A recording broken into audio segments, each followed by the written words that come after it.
Isang malakas na pagsabog ang yumanig sa daungan ng Bandar Abbas, Iran nitong Sabado, na nagresulta sa pagkamatay ng higit sa 70 katao at pagkasugat ng mahigit 1,000 iba pa.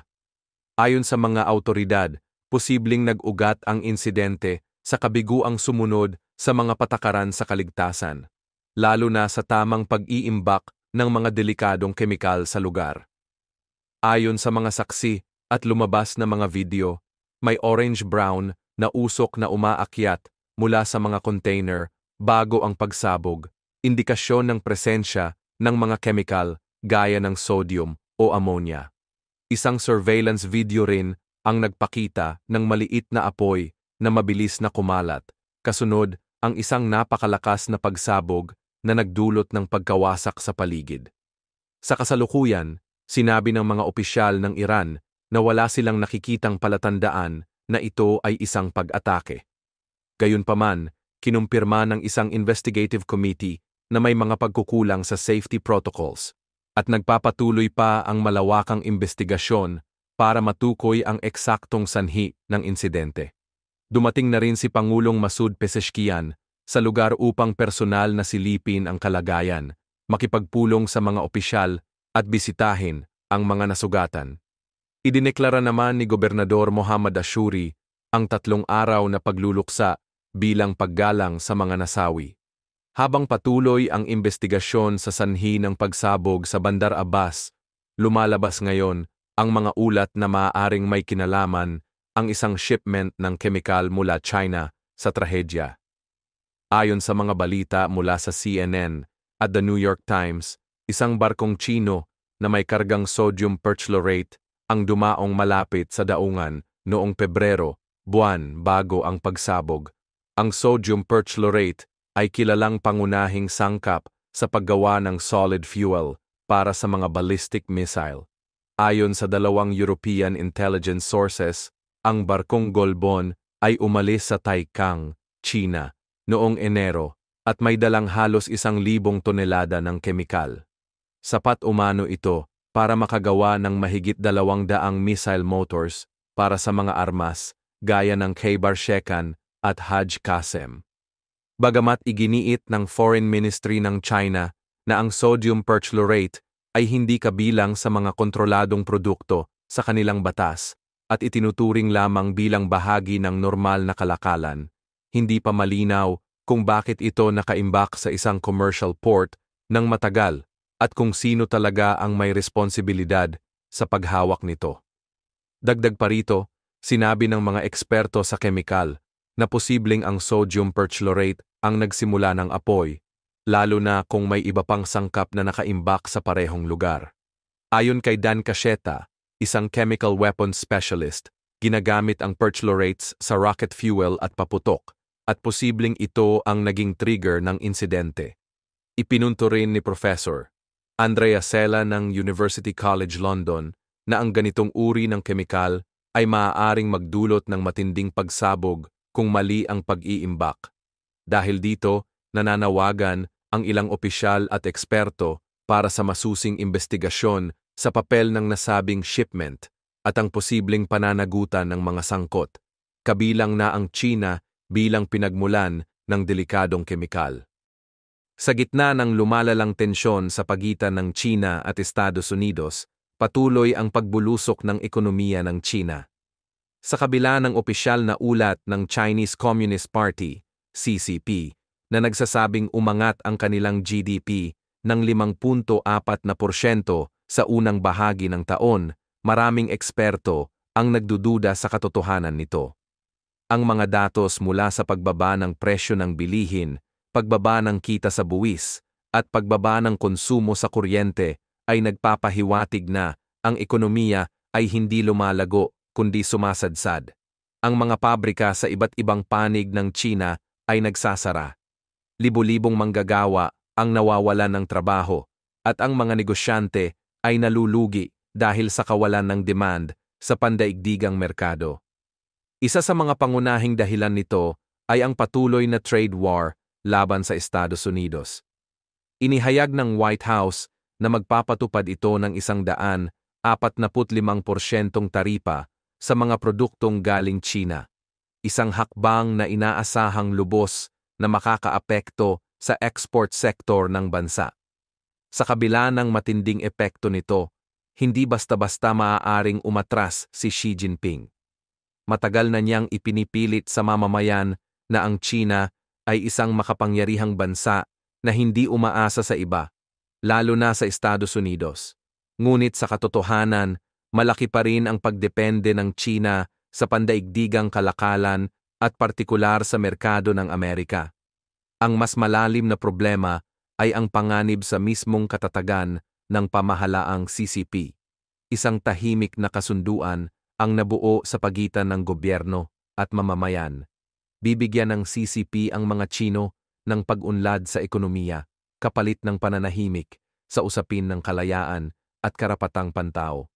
Sa mga nakalipas na dekada, ito ay tila naging matagumpay, umangat ang kabuhayan, lumago ang GDP, at milyon-milyon ang nakaahon mula sa kahirapan.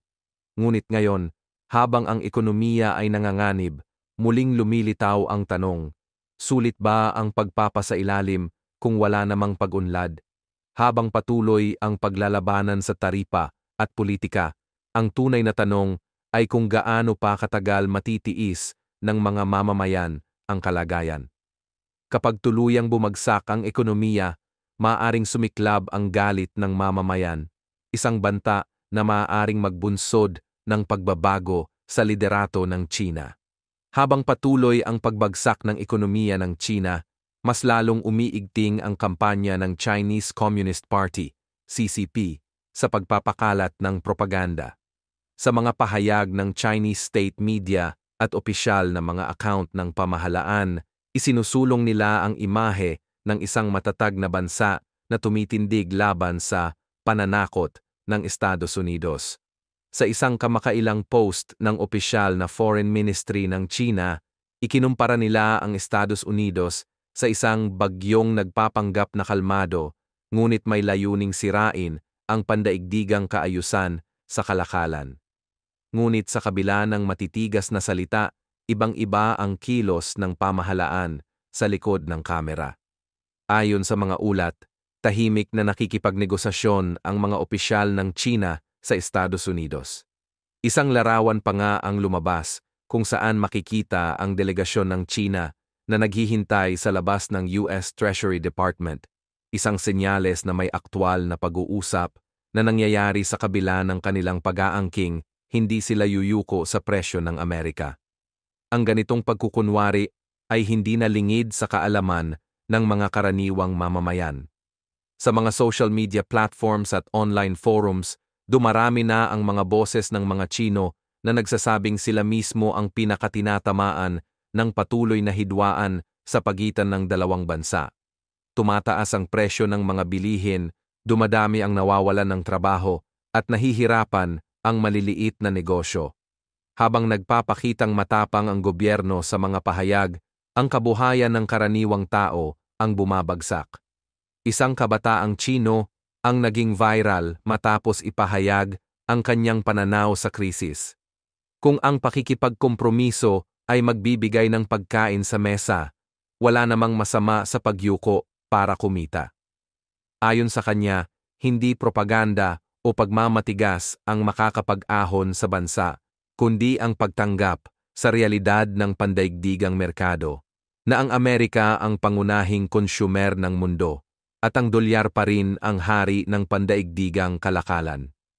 Sa panahong ito kung kailan ang CCP ay patuloy na nagpapanggap na kontrolado nila ang sitwasyon, mas lumalakas ang boses ng mga mamamayan na humihingi ng makatotohanang tugon. Hindi pagmamatigas, kundi makataong aksyon. Hindi propaganda, kundi resulta. Sa gitna ng kaguluhan, malinaw na isang matinding tanong ang kinakaharap ngayon ng pamahalaang Tsino. Hanggang kailan mananatiling tahimik ang mga mamamayan kapalit ng isang sistemang hindi na nakapagbibigay ng pag-asa? Sa mga nakaraang linggo, lalong umiinit ang tensyon sa pagitan ng Estados Unidos at China dahil sa tumataas na taripa. Mula sa dating 54% Halos triple na ngayon ang singil, umabot na sa 145%. Para sa maraming eksperto, ito ay isa sa pinakamalalaking hakbang ng US para hadlangan ang paglawak ng impluwensya ng China sa pandaigdigang merkado. Bilang tugon, nagbabala ang China sa ibang mga bansa. Huwag daw pumirma ng anumang kasunduan sa US na maaaring makasama sa interes ng China. Ayon sa mga opisyal ng Chinese Communist Party, ang ginagawa ng Amerika ay hindi patas. Tinawag pa nila itong ekonomikong bullying. Dahil dito, humiling ang China ng isang espesyal na pulong sa United Nations Security Council upang talakayin ang issue. Ayon sa ipinadalang liham ng mga Chinese diplomat sa lahat ng miyembro ng UN, nilalabag daw ng Amerika ang mga pandaigdigang patakaran sa kalakalan at nilalagay sa panganib ang ekonomiya ng buong mundo. Ngunit para sa US, malinaw na layunin nilang protektahan ang kanilang sariling industriya.